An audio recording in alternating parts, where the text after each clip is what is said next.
On this week's episode, we discuss Wolfsong by DJ Klune. We also discuss favorite summer activities and summer memories.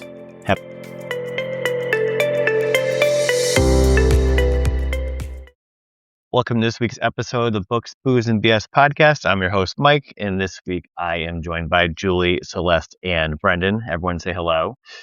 Hello? Brendan, say hello. Oh, we can't hear you. Oh my God, did you kick him out? He's had some issues. So while he Well, of course he has issues. He's married to you. So while he figures that out, I guess I will start with you guys. You can talk about what you're drinking this evening. Okay. So, long story short, yesterday I broke my finger. Oh no. Yeah, and probably tore a tendon. And of course I was leaving the house to go to a baby shower. So I just taped it and ignored it for 24 hours. Oh, So I'm in a lot of pain. But now yeah, she can hitchhike around corners. right though. So I didn't have time to deal with anything today. So the only thing I had in my house is vodka for making penne alla vodka. So I made a screwdriver. All right. It is so disgusting. Because your finger is screwed. I mean, don't you have other better things that you could put in the vodka? Like, right? Like, are we lemonade or I don't have any lemonade. anything? No, I don't have any lemonade. And listen, okay. I would have brewed some tea and made an iced tea. That would have been better. Anyways. Oh, I should have just thrown it in Snapple. Except I don't want to ruin Snapple because this vodka is disgusting. It's cheap vodka to cook with, so it's not good. How cheap? And I don't want to take an edible because then I'll be like, woo! More. Yeah. Burnett's?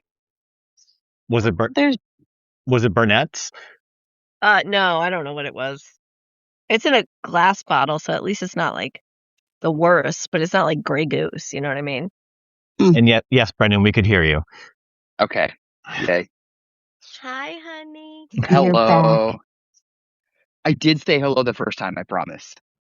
Sure. Right.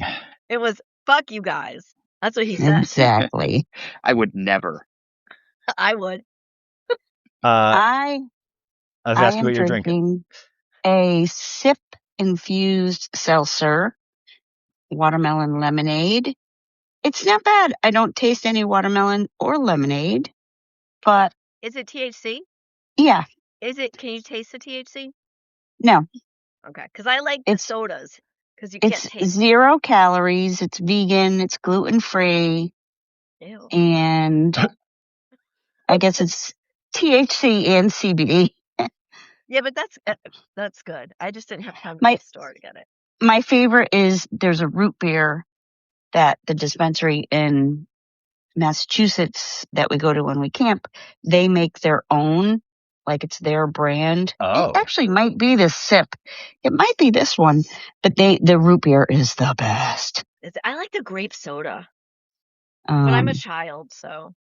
I had a root beer in Nashville last time I was there, and it got me crazy high. I didn't know that was legal in Tennessee. So I think they reversed it, and it's going to not be soon. Oh my goodness! Oh, good. Progress. Yeah. That just seems foolhardy. That's stupid. But I was actually telling Brendan about this the other night because I'm going to Nashville next week for a work conference, and the last time I was there, I drank this at the bar and went back to the room, and I was so hungry, and I had stale donuts in the room. I was just housing them. I love that. Yeah, that tracks. Yeah. And on that note, I am also having a THC drink this evening. God, I'm so jealous. A Fizz Social Soda Black Cherry. That sounds good. Mm-hmm. It does sound good. I don't trust that it doesn't have a weird flavor to it, though. He doesn't like the taste of the hot taste. Okay. But you can get a lot of the gummies don't taste like that. You know what else I got in the mail today that I was gonna do tonight, but I haven't tried yet, so I didn't want to online, on the call. I just got some shrooms in the mail. Oh Jesus! And I'm like, I can't do that while we're recording. It would have been a really interesting call, though. Yeah. Yeah. I don't know how it'll affect me. Maybe But your maybe next next time. episode. Yeah. Yeah. Brendan, what are that you would make drinking? sense. What? Yeah, what are you drinking? So I'm ready for the shame, but I am drinking water right now. Oh my God. What So- brand alcohol is that? Is Is it, that a new brand of alcohol? did you just put the THC drops in it? Like the tincture? Like what are you doing? I actually, it was just water. I had completely forgot about the drink, and then I was like, I don't know what to drink, and we may have had a couple drinks on our weekend trip to Newport. So A couple. What? Now I know this isn't going to be released till, after Memorial Day, but tomorrow is Cinco de Mayo. Oh, don't worry. We will be day drinking. Oh, I wish I have to work, so I won't be day drinking. I'll be evening drinking. Oh, me and the girls are going out for lunch, and we are going to. I'm making my husband drive me. There will be alcohol had. Where are you gonna go? Wooden Tap, I think. I don't know, Berlin Turnpike somewhere. Yeah. Yep. Interesting. Yep. My kids will be at school and work. My husband will be working, and I will be drinking. The dessert of the week was homemade oatmeal cream pies. And yes. I believe Julie made them. Yep. I did make them. I had to host a 21st birthday party for my twins, and it was Cape Cod and the islands nautical beach themed. So I figured I would make the oatmeal cream pies and make them into like oysters and put a little pearl in them. I sent you guys a photo. They were a so big hit. They were a big hit. First of all, baking them, I ran into some issues because I didn't have any flour. And so my daughter's boyfriend brought flour because he was on his way. And then I start making the cream filling and I don't have any confectioner sugar. So, and now the party has already started and these girls are here and I'm like baking still.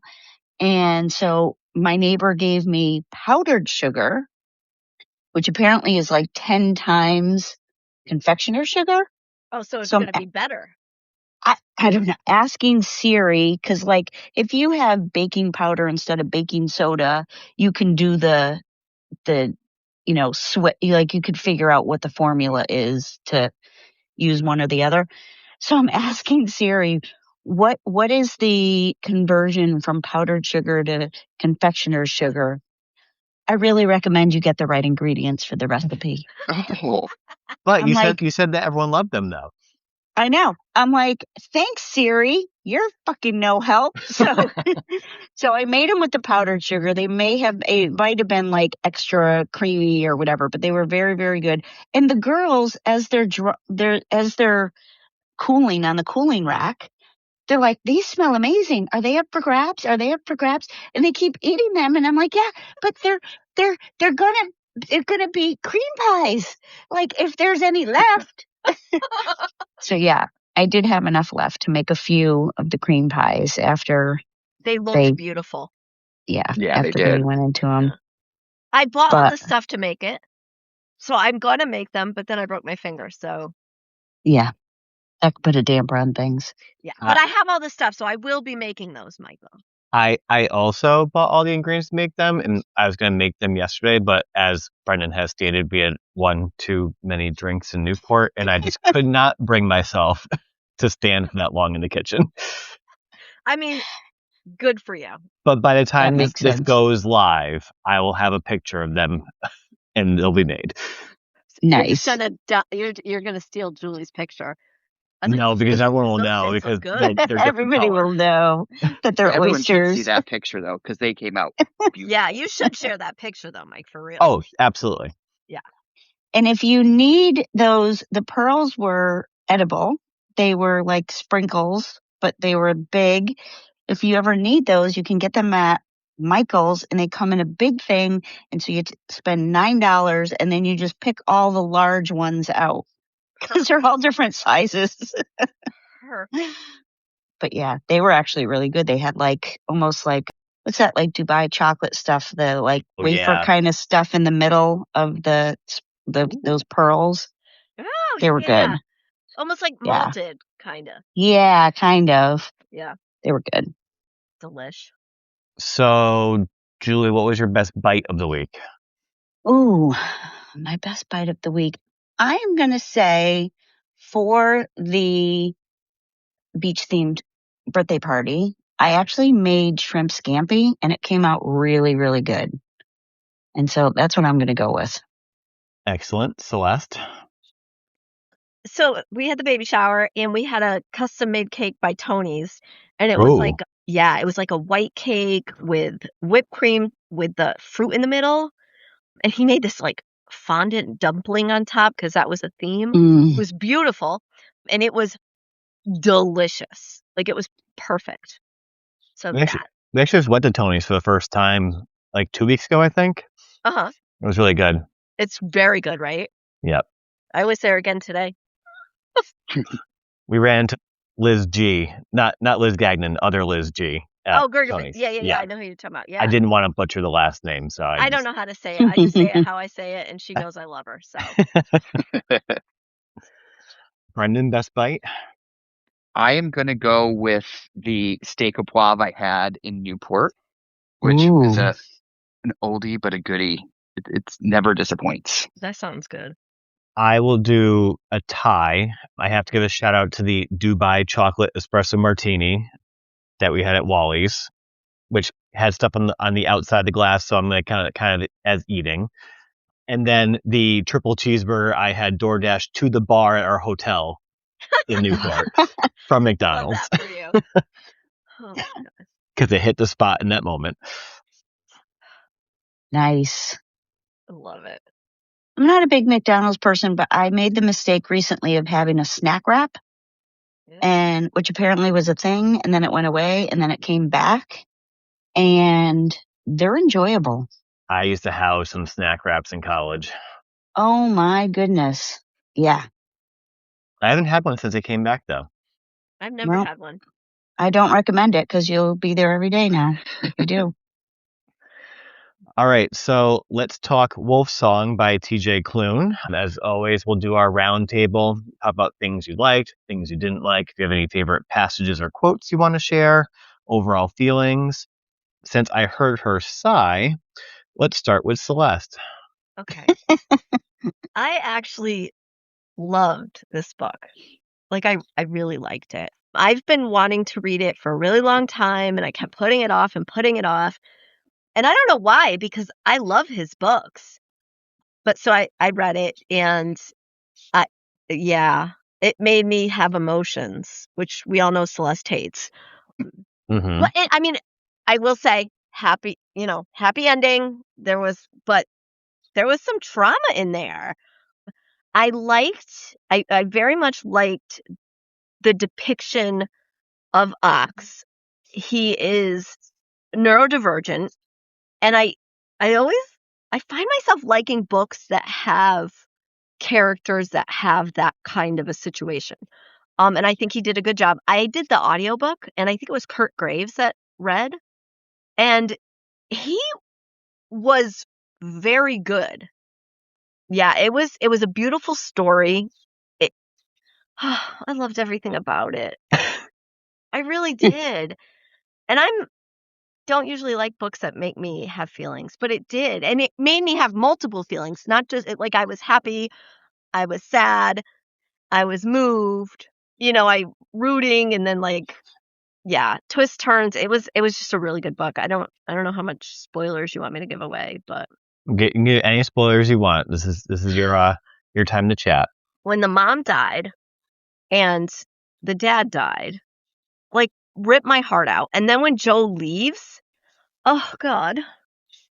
And Gordy leaving, like poor Ox. Yeah, no words. I loved it. Well, and to have to live with that name. Ox, right? Okay, so it wasn't just Oxnard. Yeah. That's a bad name. I mean, like the dad before he left was like, you're gonna have people People are going to give you shit. Yeah, people are going to give you shit. Yeah, you named him Oxnard. What the fuck did you think? People are going to be like, hey, Oxnard, you're amazing. No.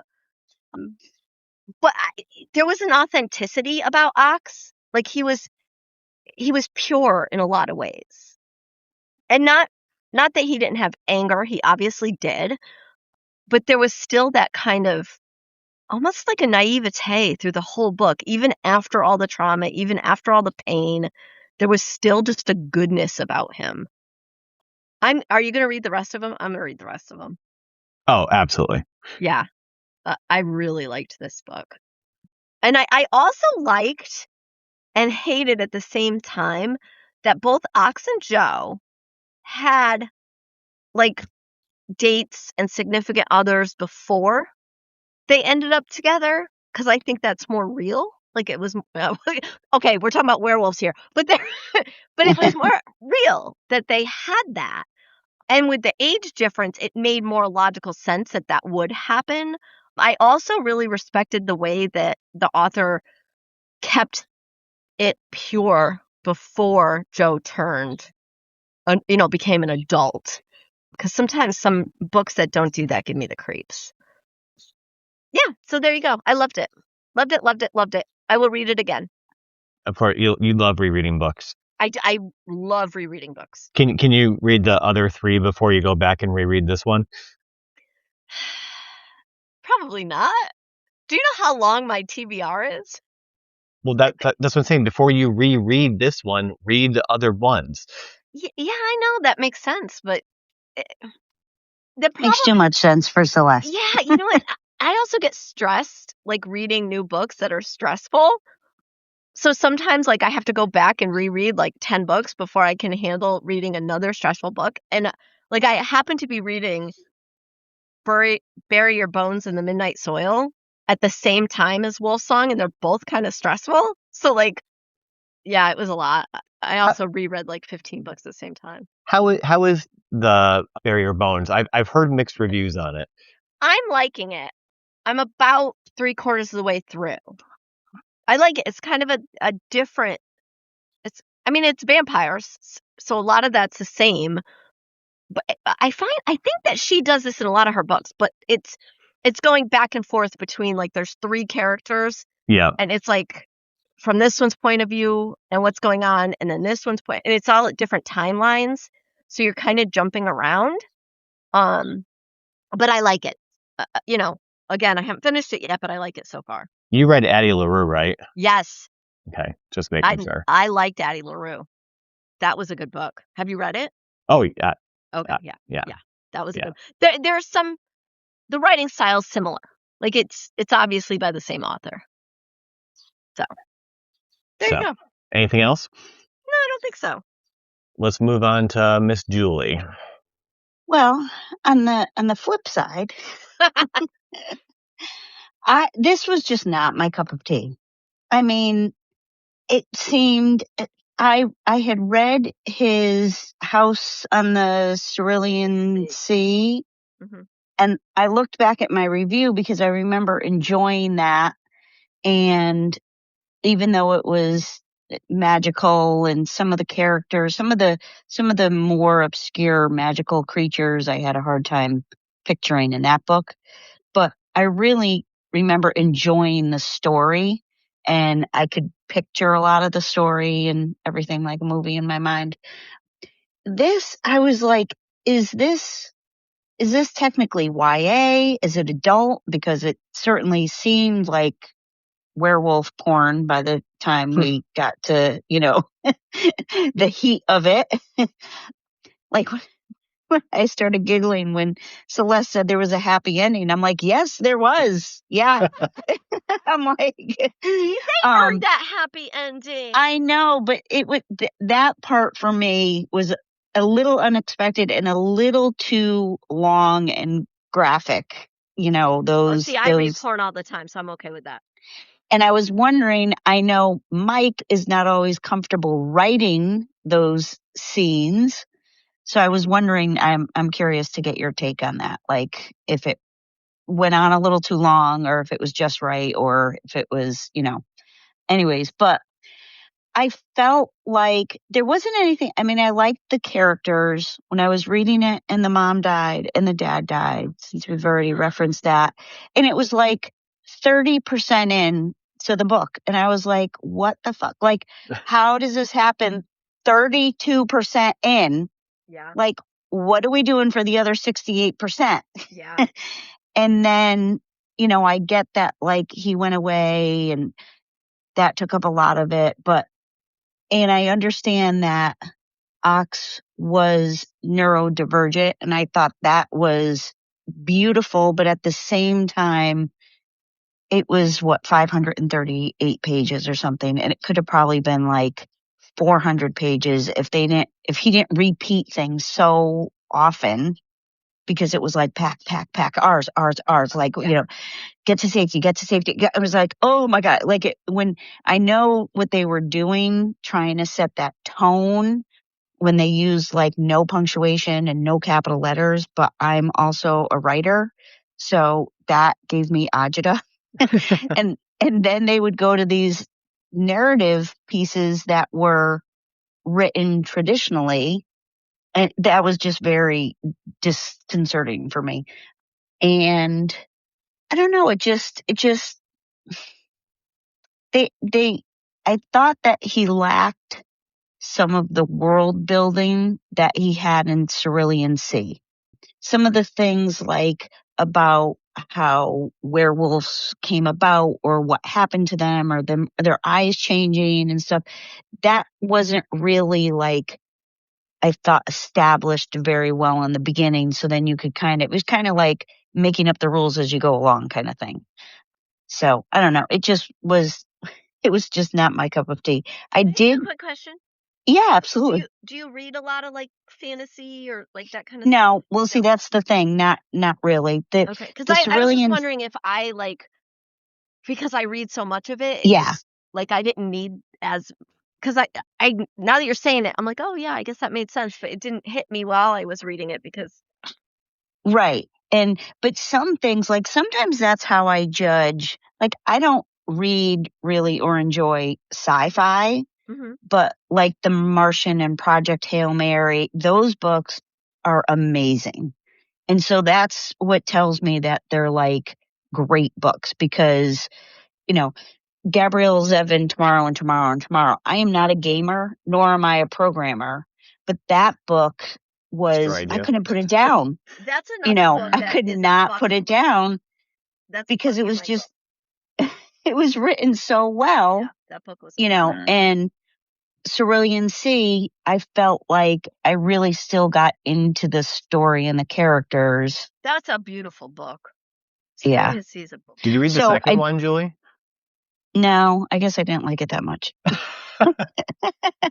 But I did read the first one. So I did write down a couple of quotes. The choices we make shape what we'll become. For a long time, Joe's choices were taken from him, and then they were ruled by fear. But you came along and he made his own choice. So yes, I could have stopped him. I could have told him to wait. I could have told him no, but I didn't because he chose you. He chose you, Ox. I think that's the mom or the dad. The dad. Talking to Ox. I thought that was beautiful. Oh, I love this. Someone told me once that the light we see from them is hundreds of thousands of years old, that the star could already be dead and we never know it because it still looked alive. I thought that was a terrible thing that the stars could lie. I was like, wow, see, things like that, those moments of brilliant, there was like too few of those. And then they kind of like referenced it jokingly, that when they would shift and they'd be naked, Mark and Elizabeth came them. Elizabeth was a wolf. Mark was not. He walked next to her nude, shoulders hunched slightly. Like, people are just walking around nude because they like were a wolf and they transitioned and now they don't have any clothes on. I'm like, that is very, very, very common in shifter storyline. Okay, a lot that of makes shifter sense. Books. There are some where your clothes will, when you shift and come back, they stay. But a lot of like shifter books, that is a very, very, very common thing. And then because of that, they're very comfortable in their own nudity, and it's not a deal to them. And so who was it? One of the guys that worked in the shop was like, "Oh, and here we go. Mrs. Bennett is naked." I thought that was hysterical. Well, because it Yep. would be awkward, right? Like if you're I know, because like I was having the same reaction. yeah. Okay, this you're gonna laugh. Why I picked this one? Yeah, Ox. I know. He let out a shaky breath. This isn't fair. We should have had more time. I flagged that one because it reminded me of Elizabeth in The Crown when her father dies, and she looks at Philip and she goes, "I thought we had more time." So that's why I picked that one. And then by the end, when I was not enjoying it, and I think it was Jessie. Mhm. She says, "You're stupid." She said, "Seriously, this whole thing is stupid." Kind of, I agreed. That was like, that's how I was feeling. But, and I don't know, like I did feel it was a little creepy that he like picked him when he was 10. And I know they waited and that was good. And even the extra time because he went away, I think that was important. So they came back. He wasn't even just 18, but he was like 21 or whatever. Yeah. I don't But think he picked him sexually at that point. Like yeah, I don't think when Joe was 10, he wasn't like, "Hey, I want to fuck this guy." It was it right. was there was something about, and everybody who met Ox said the same thing. There's something about him. So there was something that just Yeah. like I don't know if it was a fated mate kind of a thing or what, but like it wasn't Yeah. sexual at all until No, definitely not until later, right? he was at least But 17. you knew it was going to head there. Yeah. Yeah. I don't know. It was just a little, it was a little young for me as far as like, you know, even when Joe was a teenager and he was like starting to have those feelings. I'm like, oh, but yeah. No, so that's it. Anything else? Did I miss anything? Nope, we'll have the other questions afterwards. All right. Brendan, you're up. All right, I am somewhere in the middle between Julie and Celeste, probably, I guess depending on the second, maybe a little bit more towards Celeste. I really enjoyed it. I wasn't like, oh, I did not like this book. I do think TJ Klune does a really great job of writing certain people that you just fall in love with. And I'm not talking about creepy sexually. I'm talking Yeah. about House in the Cerulean Sea. Those characters I would go to battle for each of those orphans. In this book, I would have gone to battle for Ox. Like you just couldn't help but just your heart went out to him. But he just seemed like a really great guy. He didn't seem as dumb as I think they were trying to make him sound. He sounded like just a really great person with great intuition. So I really liked him. I struggled with the age situation because yes, they weren't doing anything creepy at 10 and 16, but you just knew where this was headed down. And so I feel like because so much of the story was when they were so young that it put me in that spot. And it's not like a movie where you can see people aged on screen. I created the pictures of the characters in my head, and you know, they didn't really change much. They weren't recast, 10 chapters later. So I was a little creeped out by the age thing. Obviously good that they waited for a more legal situation, but I did enjoy the story.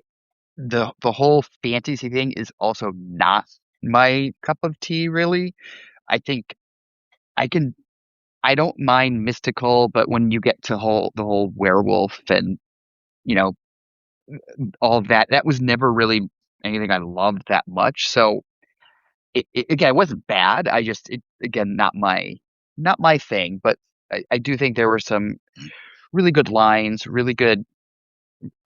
TJ Klune does some really good things. One of the lines I had highlighted was sometimes when your heart gets so full, it takes away your voice and all you can do is hold on for dear life.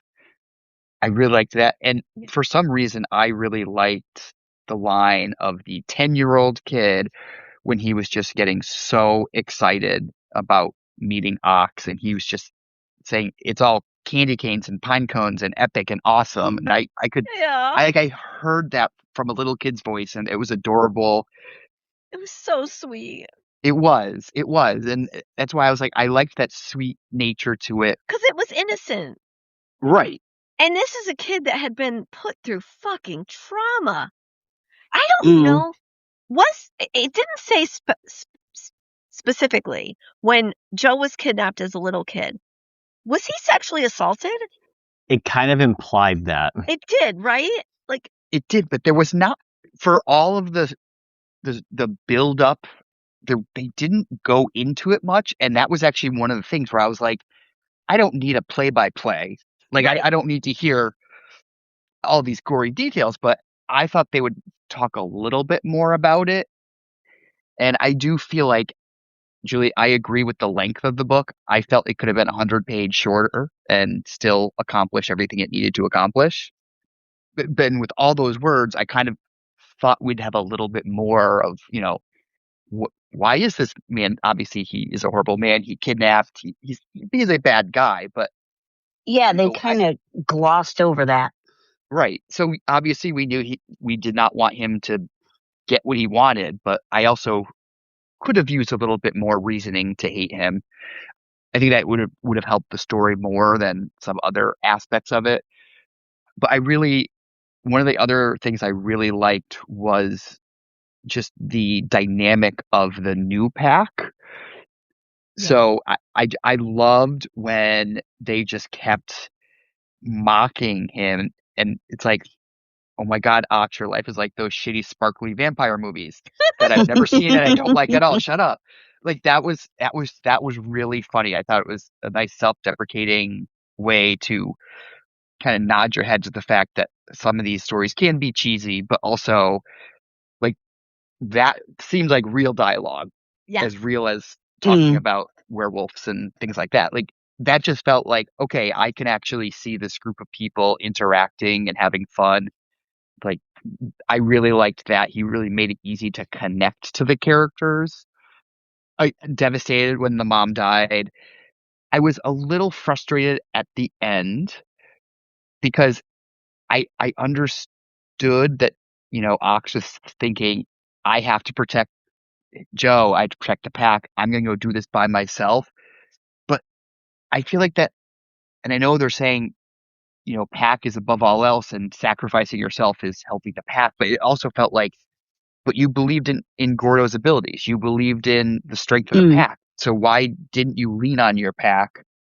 Like, I just felt like he didn't, like, all of this buildup and he walked away by himself. It's like, you just spent all this time talking about how strong you guys were as a pack and how important that was. And I'm buying into it. So I, I didn't think that he had to go out on his own.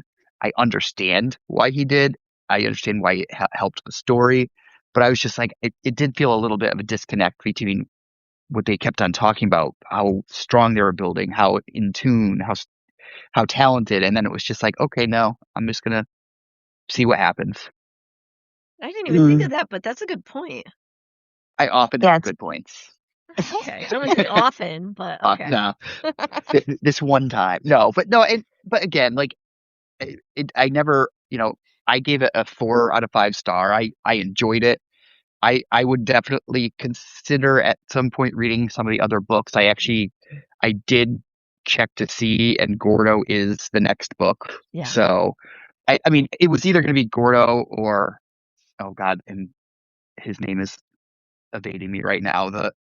The one that came to Robbie? stay and be Robbie. Robbie. Oh yeah, Robbie. Obviously that one was going to be another one of the book. Like he definitely, a very capitalistic way set up many books in the series within the first book. I didn't even look into the series. I didn't realize it was going to jump perspectives. I thought it was just going to be Ox and Joe's story continued. No, So Gordy. I'm wondering if it's going to tell more about Gordy's dad and everything that happens there in the next book. Like maybe Oh, we'll get maybe. more of that story. Oh yeah, because he Backstory. wasn't in the end of the book. He wasn't there. Gordy's dad is still out there. Yeah. So Also, the names were too similar to whatever Richard Chamberlain and Osborne. Like, I don't know. They were all like the three guys that they were the baddies. yeah. They seemed very similar to me. I was like, I don't know which is which. Anyways, that's a little aside. I'm the one that if I'm watching a movie and somebody has their hair up in a ponytail, like I think it's a different character because I don't recognize them from the scene before when they had their hair down. So yeah, I confuse easily. See, my mind is really weird. I have that, I forgot what it's called, where I don't see images in my mind at all, ever. Like I cannot see a picture in my mind. So like, Really? yeah, How do you read so many books? I don't know. So like when people say that, like, so I don't picture a character. So like when Brendan was talking about, oh, I pictured this as a kid in my head. Like I don't picture like that. So it's just like, oh, he was 10, now he's 17, and now Yeah. he's 24. Like it so to me, I don't have that. What a crazy way to live life. It's weird. I know. So when I first found out my husband thought in like pictures, I was like, what is wrong with you? Who does that? And we all found out who Everyone. was the one with the problem. Yeah, I'm the Yeah. no, it's a rare, like weird thing, but I cannot see like so if you say Julie, like I logically know what she looks like, right? But I can't picture you. It's the weirdest thing. And I never thought that was a weird thing until like somebody talked about it on like a podcast or something. Yeah, that's how, so literally I can remember some books like I'm remembering a movie because I have such vivid images in my head of when I was reading it and what I was picturing. That's pretty cool. I mean, like it's cool. I wish I could sometimes, but I don't. So What's funny is that for some books, in I'll use Jeff Zentner as an example, I cast the Yeah. same person as like the main character in like 3 of his books, the young Well- adult books. Like it was the same person every time. It didn't mean it. It just for some reason that casting stuck. And so like I literally visually see that one person for Jeff Zentner's books.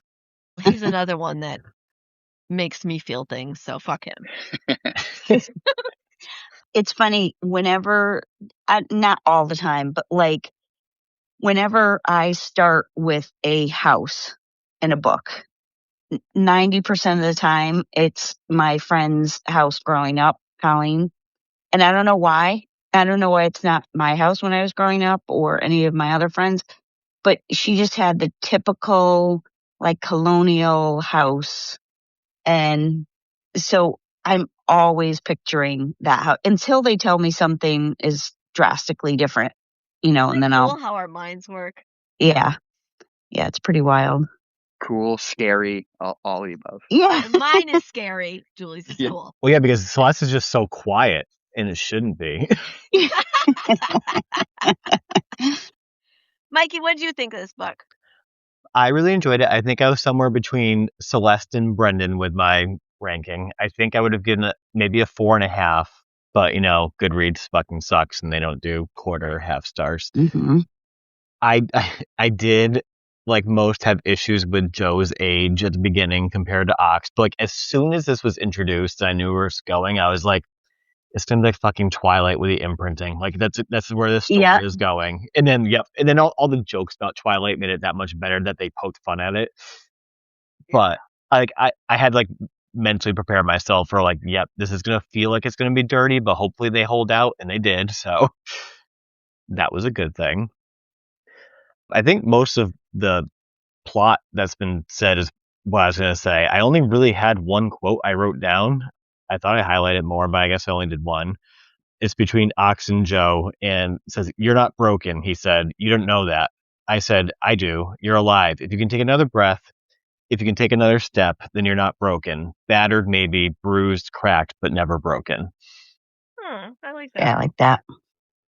But like with TJ Klune, like I've read a lot of TJ Klune's books. I think this is one of the last series I have to read. And I've enjoyed most of his books. There was one I read, I think it's the last one I read from him that was just okay. What's that? It's something about the brightest, like shines the brightest or burns the brightest. Okay, I don't know that one.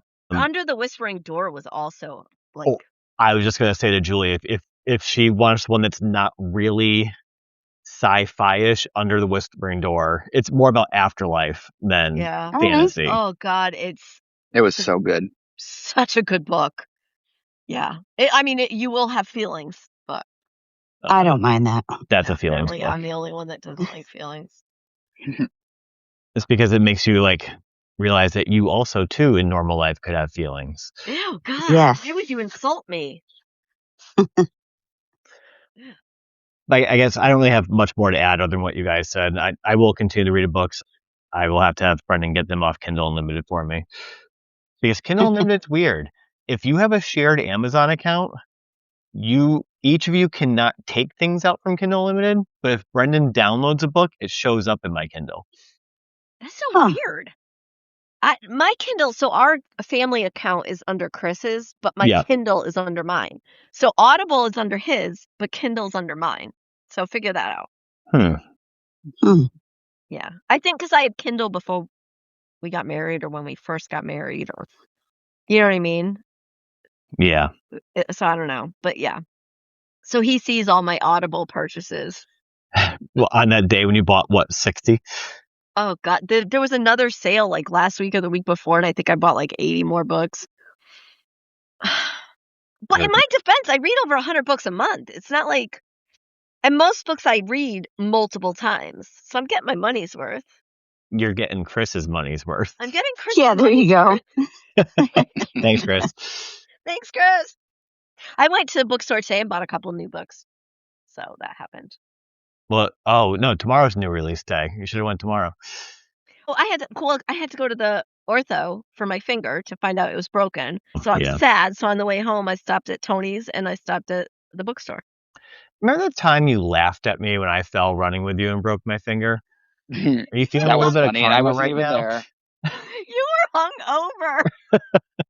You fell over nothing. It was icy. It was winter. Okay, well, I'm a bad person. What do you want from me? Listen, I got my finger stuck in an ironing board and broke it. You Ugh. have to Oh. laugh at that shit. As I was trying to iron for my kids to get them the fuck out of the house because we had to go to this baby shower for my sister-in-law. And yeah, I broke my finger and I was just like, well, we got to be there in a half hour. So I taped it and I went and I decorated and I ignored it. That sounds like a get out of jail free card if I've ever heard one. Yeah, well, what am I going to do? I left early, came home and got high. So boom. It all ends up fine in the end. Exactly. Yeah. All right. So I guess I can never ask Celeste if she casted anyone for any of the characters because she doesn't see people in her head. I don't. It's weird. That's why I have a hard time with it. Where you're like, oh, so and so. I'm like, oh, I gotta Google this. I don't know. So I guess I'll ask Julie if she cast any actors for any of the roles.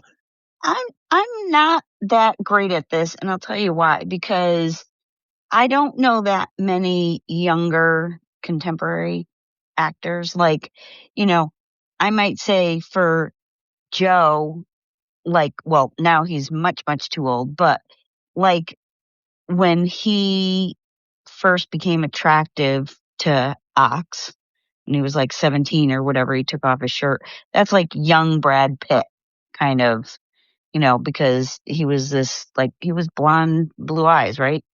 He was. Yep. I don't remember his eyes.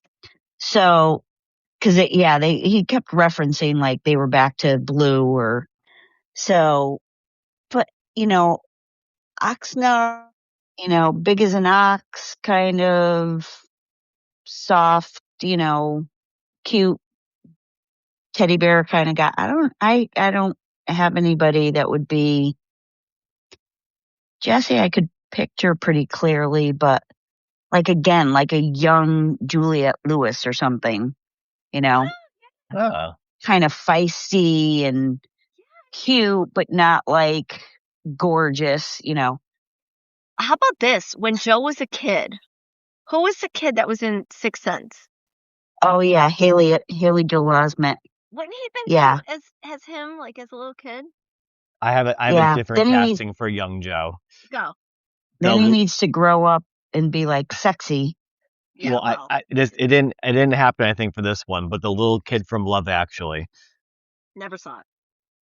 I know that's an older You one. never saw. Oh my gosh. Dude, do I like chick flicks? Am I known for liking chick flicks? Love Actually kid. Okay. See, he basically grew up Oh, I looking know the who that same, is. so I can't support that. Knowing Yeah, he he's would not more of grow up like a to be Brad hot, Pitt but later. like Yeah. as a kid, I could see it, but he needed to grow up to be. Well, that's why I said it didn't work out for him the way that Julie said Right. it had to, but Yeah. But as a kid, he was adorable. Yeah, I could picture that. You know, Mark, maybe like Mark Ruffalo.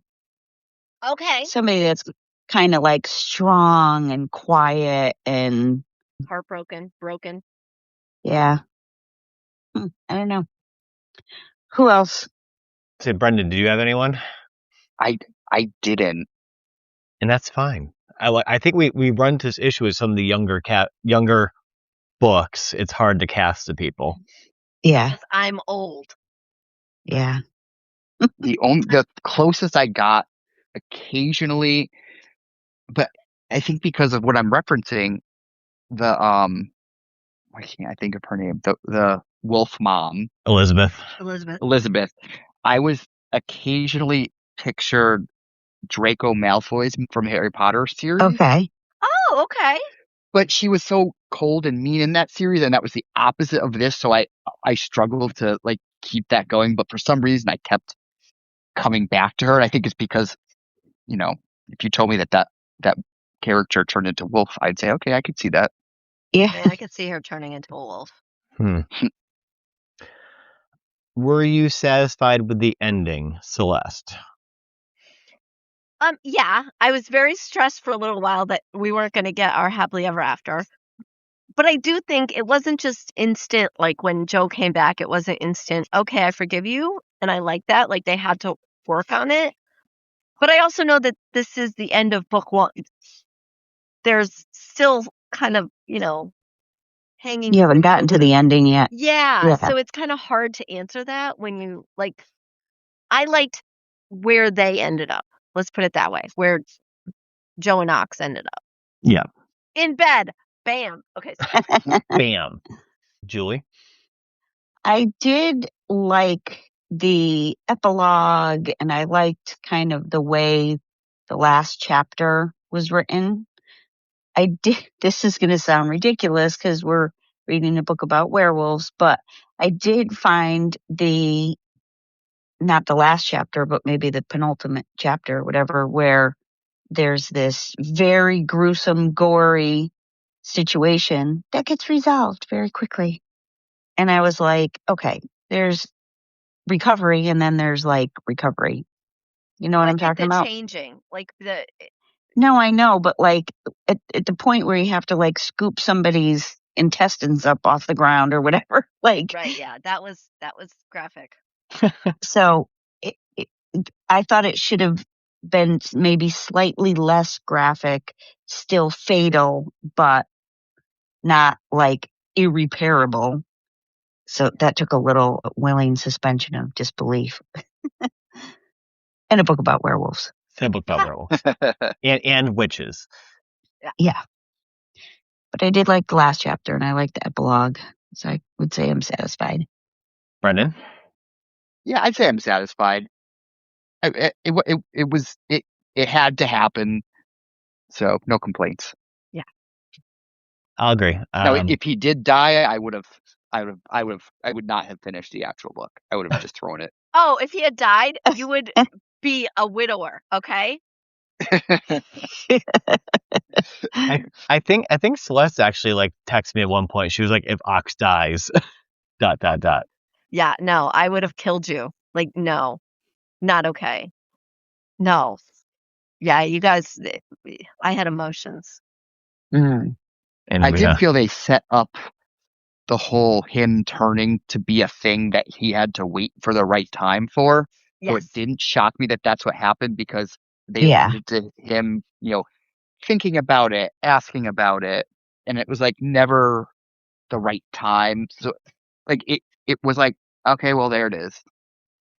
Well, which is funny because it also takes a page from Twilight Right. because she had to be changed because, Otherwise, she was going to die. yeah. Spoiler. Oh, sorry. I realize that we can't call spoilers on things at all, but I have not seen Yes. any of the Twilights. I only saw them literally like December. Really?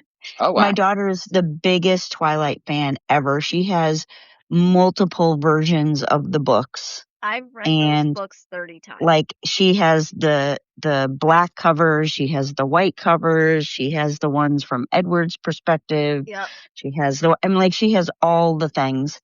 And we went to go see Twilight in concert last December at Oakdale, where they had like a live orchestra on stage playing along with the movie, which was really cool. It was great. And they encourage the audience to like shout out things or clap when people come on stage because they're showing the movie. And I was the only one there that had never seen it before.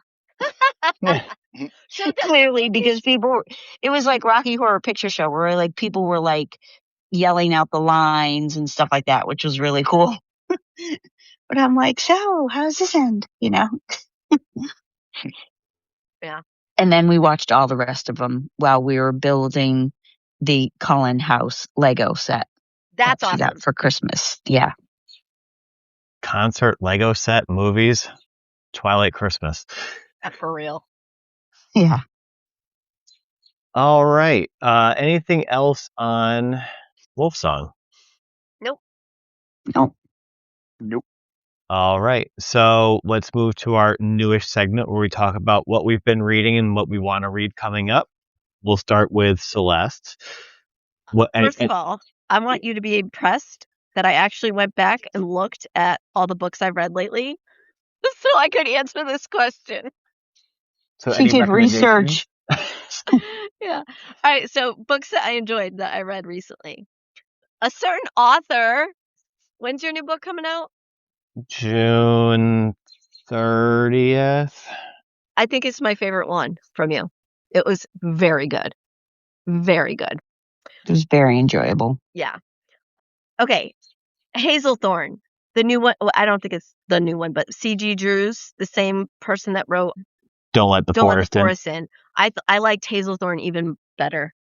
That was very good.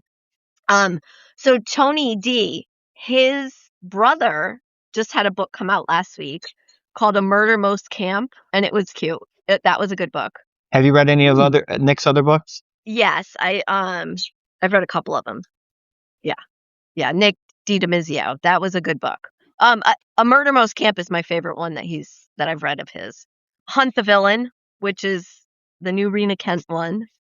That's dark, but it was a good book. And one of my favorite series, The Puck Boys, the last book just came out. It's called Charming Puck Boy. It's hockey porn. It's gay hockey porn, and I love it. And that was a very good one. And then there's a series, Mary O'Reilly by Terry Reid.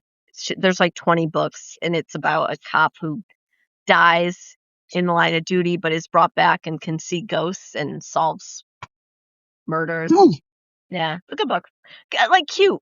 You know what I mean? Like fun characters, kind of cozy murder mysteries. So those are good books too. So that's, in the last couple weeks. Julie? I have read a book, Ron Rindo, Life, Death, and Giants. That was our last book club book. And it was written in part about the tallest man that lived. He was like 8'11" or something. Holy shit. Yeah. And so it's kind of about this man who's basically a giant and the Amish community in which he grows up and adjacent to. And it takes place in Wisconsin, which apparently I didn't know that there were Amish communities all across the United States. We always think of the Pennsylvania Dutch Amish country, but that was good. Wait, is Theo this a of true story? Golden. I think they made up some of the adjacent characters, but or all the characters, but the giant shared some of the same experiences as this real life tallest man that ever lived, and why he was that way. And so it was based on him, but I think they made up a lot of the other characters. Theo of Golden will be my favorite book this year. I've been seeing a lot about that book. It all the feels, it was just brilliant. I was thinking about this book this weekend. Geraldine Brooks wrote this book called Horse. It's not new. I think it was like several years ago, but it was a lot about in Kentucky, and my sister used to live in Kentucky, so I can again picture that whole countryside in my head, and the enslaved people that trained the horses for what would become the Kentucky Derby, and that was really good. The Correspondent, I don't know if we talked about that last time. I love that book. I just read it like a week ago. Oh, my friend Ashley was talking about that book. It's really, really good. So yeah, those are my recent highlights. Brendan?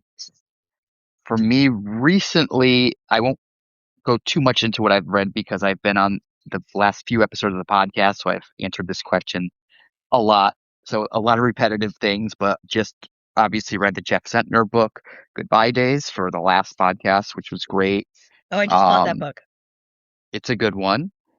Upcoming next for me, I'm not going to be on the podcast episode that discusses it. I did just get My Husband's Wife by Alice Feeney through Libby. Yep.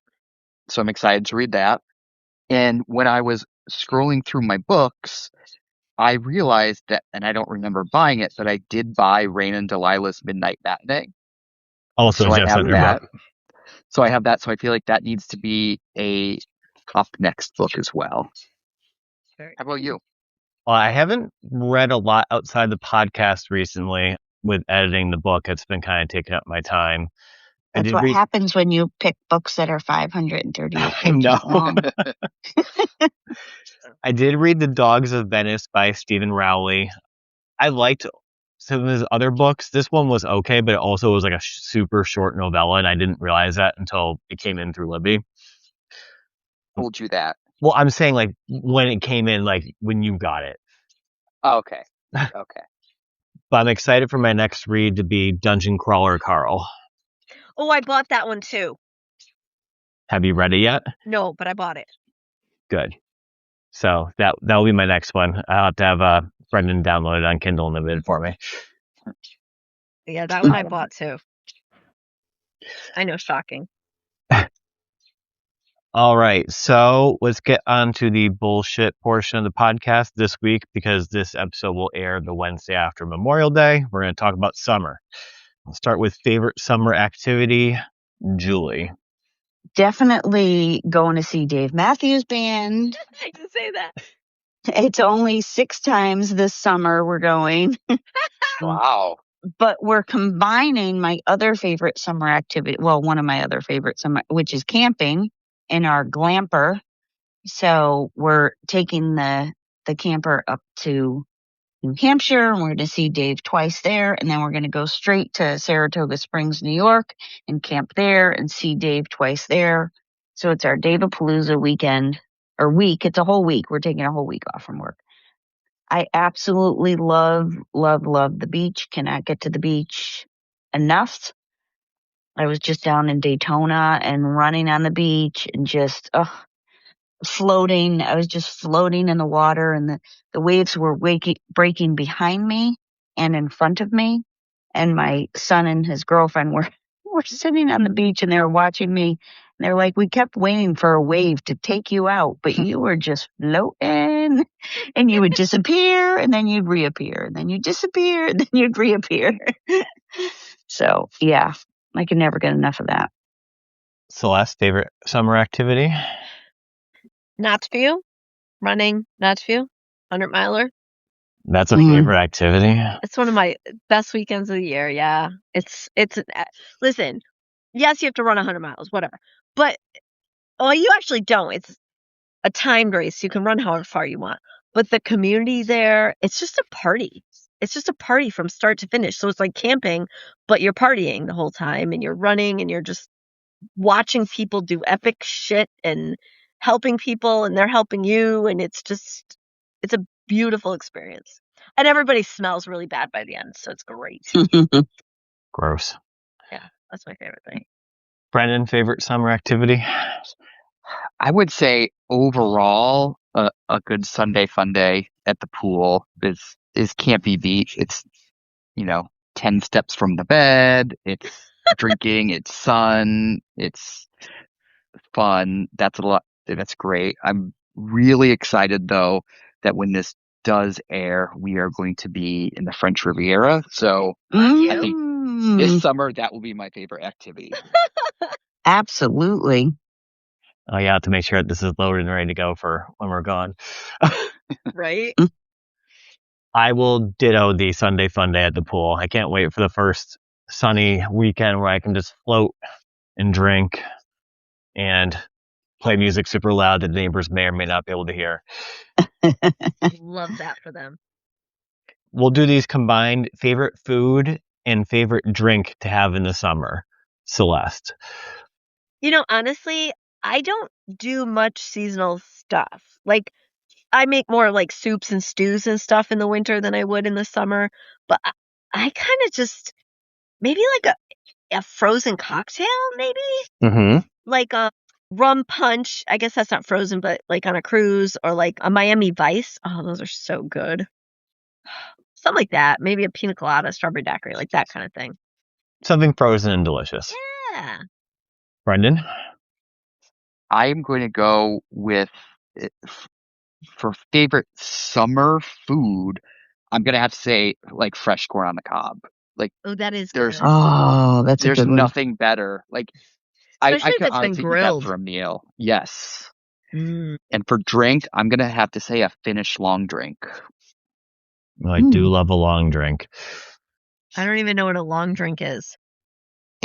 Have you ever had Fresca? Yes. It's boozy Fresca. Okay. But it doesn't taste boozy. It just tastes like Fresca. Okay, cool. So it's amazing. Julie? I was going to say, when I read this question, the first thing I thought of is I love having BLT and Cape Cod potato chips next to the pool. For some reason, I get the urge for that fresh tomato and lettuce and bacon, and it's crispy and it's sweet and it's savory and chips and salty and it's all the things. But corn on the cob, oh, not even like corn on the cob, corn off the cob. Like I will buy raw corn on the cob and just cut the kernels off and put them in a salad, and yeah. I'll keep going with that until like the last ear is gone from the grocery store. That's so good. And drink, I do make a really, really good sangria that a lot of times people put like soda and fruit juice and wine. I just put wine and then fruit flavored brandies and like blackberry brandy and apple brandy, and then I put, raspberries and Cointreau in it, so you get the orange and raspberry. Oh, so good. Delicious. And that's definitely a Sunday fun day when you're not going anywhere, because It's straight one booze. glass of the wine mixed with alcohol and more alcohol and more alcohol, and then the fruit that soaks up the alcohol and you eat it, and it's very good. For you. Yeah. I don't know where my brain was going with the food before, but the corn and the cobs stuck in my head. So I think I'm also going to go with corn. But as a special side note, one thing I do look forward to every summer is the Sunday Fun Day where we make nachos on the grill. Ooh. But we use Doritos for the chips and the nachos. Yes. Shut up. Yeah. Yes. And I'll sometimes blend the cheese and the Cool Ranch together and make a little mix. I mean, you had me till you said Cool Ranch, but All right, so just pretend it's the nacho cheese ones. okay, thank you. And then drink, again, I just can't wait for a nice margarita made with ripe. It just hits the spot. Well, I'm going to have margaritas tomorrow for you. I will also be having margaritas tomorrow. Do you have a favorite summer memory, Julie? I think most of them are centered around camping, which, it's funny because you always think like that kids need trips to Europe or whatever. But like the most fun thing we ever did was my friend Mary Jane and I would like tie a chicken bone to a string and go like skunk hunting at Hammonasset when we were camping. Skunk? I don't know what we thought we were going to do with the skunk should we have caught one. But like, yeah, we'd be dragging this chicken bone. I have to say that nothing about that was expected. A string around a chicken bone. Okay. Skunk? What? If I said that, you would not be surprised. Well, there are a lot of skunks around the campground. And they're cute. We're always looking for food, so we figured we had a pretty good chance of catching one. Yeah, so just being at the beach, camping, all of the hanging out in my pool. I mean, they used to have to like hand me a hot dog over the side of the pool because I would not get out. I was just in there from, the time I woke up till the time I go to bed. But yeah, summer's great. Brendan? I struggled with this, so I'm going to go for like old one and a somewhat newer one. Newer ones, summer memories, and we're very sad, but we used to go to a restaurant called the Blue Oar. Oh, yeah. It was right on the river. It was a BYOB place, and we would have such a fun time. Unfortunately, it did close, so we can't go there, but some great memories there. And I'm going to pull back one from childhood, which for some reason, this was the first thing I thought of. And I was like, I can't give this as an answer because there's not much to it, but I can't stop thinking about it. So I have to give credit. I was on vacation with my parents, and I want to say we were in Ocean City for this. I could be wrong, but all I remember is a waitress was picking up dirty dishes from different tables, and I don't know what was on her tray, but something was just spilling everywhere. And like I remember we even said, "Oh, you're spilling," and she was like, "Ah," and she just kept spilling, and we were just hysterical. And it's not even that funny, but sometimes when something it just hits you. Yeah. And I don't know why. I think my parents would think of all the places we've gone, all the things we've done, that's like a memory that sticks in your head. But for some reason, it just did. And I'm like, I have to say it just to give it credit that it obviously stuck with me for that long. I mean, this was, I must have still been in elementary school at that point. So, 5, 6 years ago.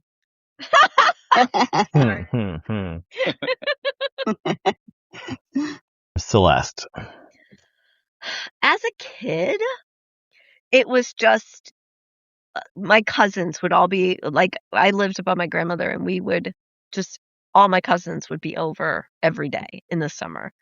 And it's not like one thing. It was just that kind of like huge family just always together, if that makes sense. Like as a kid, that was my memory. But as an adult, going to Captiva with my and just spending a week there and doing all sorts of epic cool shit with my kids.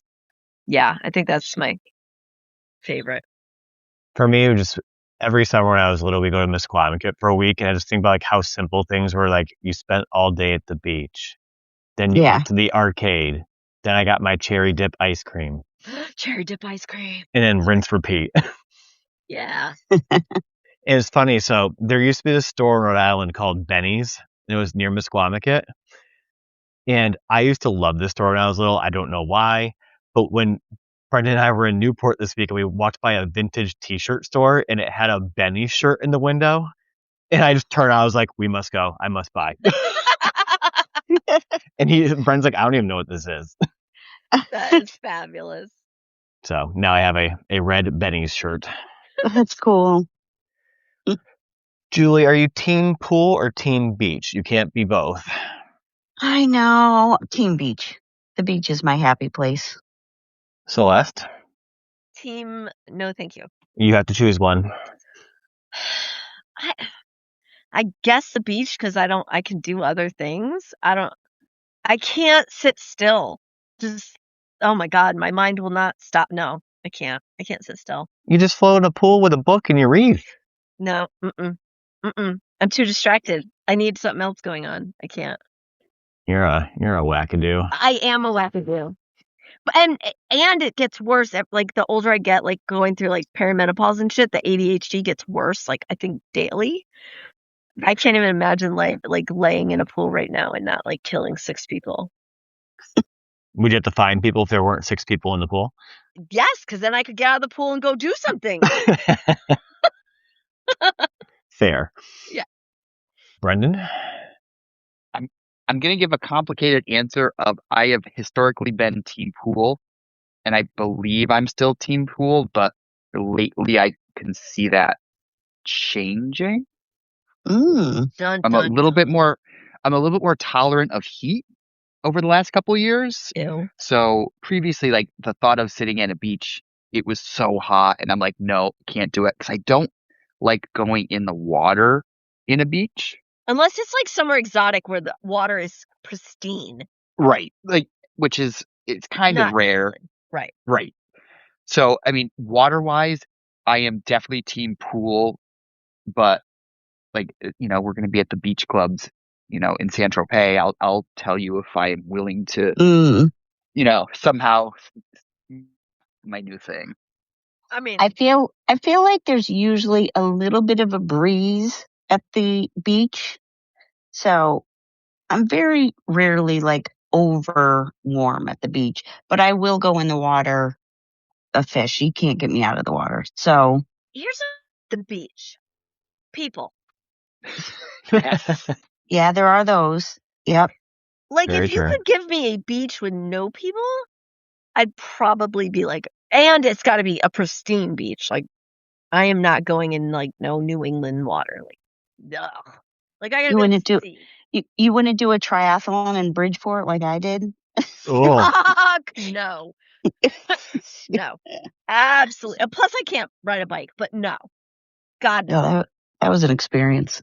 No. I will did say if you want pristine beach, go to Sardinia. Okay. Yeah, but Mm. again, like if I'm gonna go somewhere like that, like I would rather have experiences. And I'm not like it's just me. Like I would rather like go hike the Grand Canyon than go lay on a beach. that is where we differ. Yeah, I know. Mm. But it's not like I can kind of understand it, but I just can't sit still that long. Like I get bored within 5 minutes. I'm like, okay, what's next? I will say I'm team pool for the convenience, but I do love the beach. Like if I was closer to the beach, I'd probably be team beach. But That makes sense. especially if it was like a nice beach like Yeah. Sardinia or the Caribbean. I also like if I go in a pool, it fucks up my hair. That's Like, true. That's part like when we went on a cruise, we went to like we were in Mexico, I think, and I was getting out of we were in the ocean and they had all these like inflatables out there that you could play on, and I got out and all the colors just dripping everywhere. So yeah, it was funny. It'll give you a fresh start. I am actually working on getting the purple and green out so I could change it right now. So I think that brings us to what is your favorite typical summer blockbuster movie that you like? It could be from when you were a kid. It could be now. Like, what's the one that like you think of and you loved? Julie. I struggled with this. I mean, I don't even know if it was necessarily a summer blockbuster movie, but I think of it as a summer movie. It's Ferris Bueller's Day Off. Oh. But that was before they had the like summer blockbuster, like the Independence Day or whatever was, the big hit of that year. But that's my answer. I'm sticking with it. Brendan? Funny you should say that. I'm actually not a huge movie person. I think kind of like potentially Celeste, I can't sit still in a movie for hours. Like I would get super antsy. You But can watch a 10-episode season of Netflix in one yeah, sitting. but But those that's are different. episodes. Those are chunks. Those are small chunks. In a row. Yes, but it's different. Yes, very different. But to keep the spirit of your question, the one summer blockbuster I remember going to see, it could have been the Ocean City Vacation. I don't know. With my parents, we went to a drive-in and saw Independence Day. Okay. Oh, funny. God, you're a child. Okay. Celeste? Okay. Listen, let's be real. I have no idea when a fucking movie is released. Okay. So I don't know. But the first thought when I read that question was Jaws. Which that is a summer blockbuster, so. Okay. Yeah. Hey, Jaws. Then Jaws. Yes. That movie was perfection. I think the movie was better than the book, and I don't say that very often. I didn't read the book. Yeah. Anybody who ever swims in the ocean at night always thinks of that Jaws. first scene. Oh, God. Like, I mean, it's forever. It doesn't matter, how often I'm swimming at the beach at night or, it will Anytime. When you're in the always ocean, you think of slip Jaws. into your consciousness. Yes. It is iconic. It is Da-da. perfection. That movie It's is pretty- perfection. Yeah, it's pretty brilliant. Hey, I wrote down two, and funny, the first one I wrote down was Independence Day, and then Jurassic Park. Okay, see, I Oh, would have okay. known that came out with the summer. I did like Jurassic Park, though. It's one of the first movies I remember seeing in the theater, and I think I was definitely too young to see Jurassic Park in the theater. I would have been 8. Perfect. Oh my God. Yeah. Are you still in therapy? I was going to explain so much. No, I watched shit when I was younger. I wasn't supposed to. Like, my mom would ban me from watching certain scary movies. I go to my aunt's, and she's like, "Here you go. Here's The Exorcist." Yeah. We were Gen X. I was reading Stephen King at the age of 10. Same. Like, come on. I remember I was reading a Stephen King book probably around that same age, and my mom looked at one of the pages, and there was probably 8 F-bombs in the page, and she was like, "Nope." My parents were like, okay, if you're going to start reading Stephen King, I think she had me read Fairy Tale first. No, that's a new one. Dragon Tears? Something. I don't remember.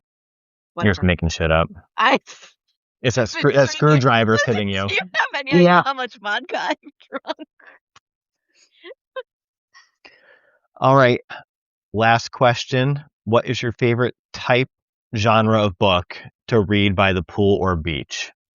Celeste. Is smut the wrong answer? No, I don't really do like a specific genre. I'm a very mood reader, so it will completely depend on the day, and it can change. So, like, again, I'm always reading 10 to 15 books. If a book is really long, sometimes I have to pause it and like read 3 other books and go back. Because again, attention, can't keep it. So I don't have a specific genre, but I do love fantasy. I like murder. That's kind of a, how-to book for me. So Julie? When I go to the beach, which is as often as I possibly can, I like to have a book instead of my Kindle, which I can read on the Kindle. I can turn up the brightness all the way, but I do prefer a book for the beach. And I usually like a David Sedaris, if you know of him, they're humorous essays. So there's short chunks that you can read, while you're eating your sandwich or while you're laying on your stomach, and then you have to flip over. And so, You don't have to worry about being caught in the middle of something. But I love short essays like that. I For like the books with beach. short chapters. Yes. And then I was going to say also like things that are beach reads, things that are lighter, things that are more like I'm not really a rom-com person, but like maybe, you know, a little bit more of that light fluffiness, maybe a thriller. I'm a big thriller person, so I like those. So if you have something that can really capture your attention, and it's not like nobody wants to be reading like a World War II historical fiction on the beach or something, but Or like the books that make you cry, Michael. yeah. Did I make you cry on a beach? No, because I don't go to the beach. Well, She then don't why like are the you calling beach. me out? There. Yeah. Brendan? So I am that basic white woman driving a Volkswagen SUV living in Connecticut. I definitely give me a beach read all day, any day by the pool or on the beach, and that's perfect. I can go a little wilder for like Alan Hildebrand, but definitely want to keep it something light and easy and not I don't want to be sitting there like trying to Yeah. connect characters and storylines in the air like You don't want to it's a work big that hard. mystery. Exactly. I get that. And I think that's why for me, I lean towards mystery thrillers when by the pool or at the beach because they are, for the most part, predictable. Like Yep. you do get surprised once in a while, but like they're pretty much the same formula over and over again. So Yeah. you don't need to throw that much attention to it, but it's enough to keep your interest while you're at the beach or the pool. And if there is a spin you didn't see coming, you're not upset by it. Yeah, you're surprised. You're like, oh wow, okay. That was clever. Yeah. All right, so I think that brings us to everyone's favorite segment, the rapid response segment of the podcast. Do people need refreshers on this, or are we good to go? Good to go. No, I think But remember, good I've to been go. drinking. I'm going to start with Julie. Okay. Remember, there's 6 each, and Yeah. for ease of me, they're all going to be the same. So you can kind of prep if you go after Julie. All right. All right, ready?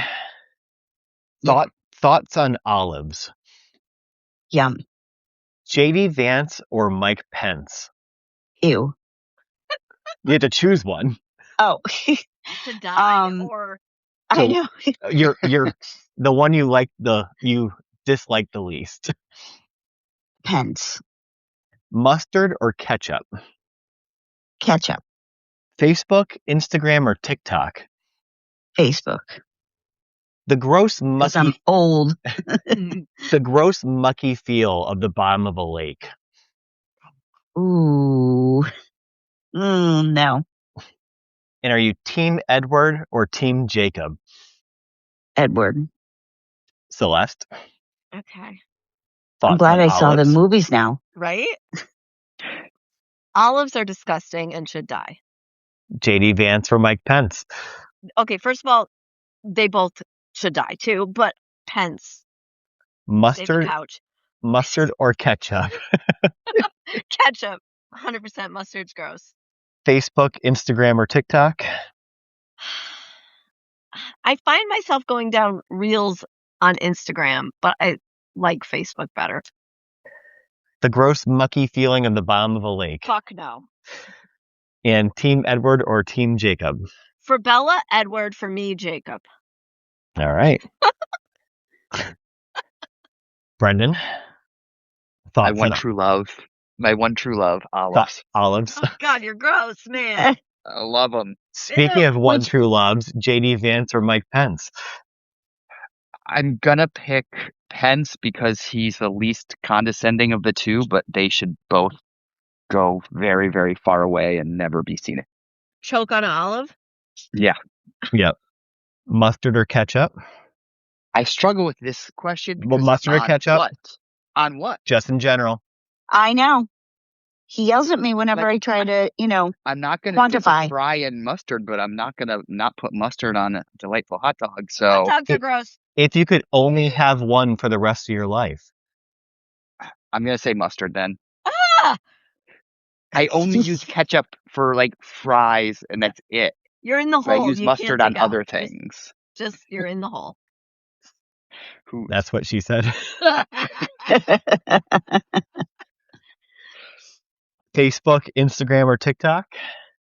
TikTok. The gross, mucky feeling of the bottom of a lake? I'd rather die. And Team Edward or Team Jacob? As we have established, I have not seen the movie. You know who is who. I know who's who. I guess if it's back then, Team Jacob, but now Team neither, because, you know. Oh. There you have it. Team now. Well, that brings us to the end of this week's episode. We discussed Wolfsong by T.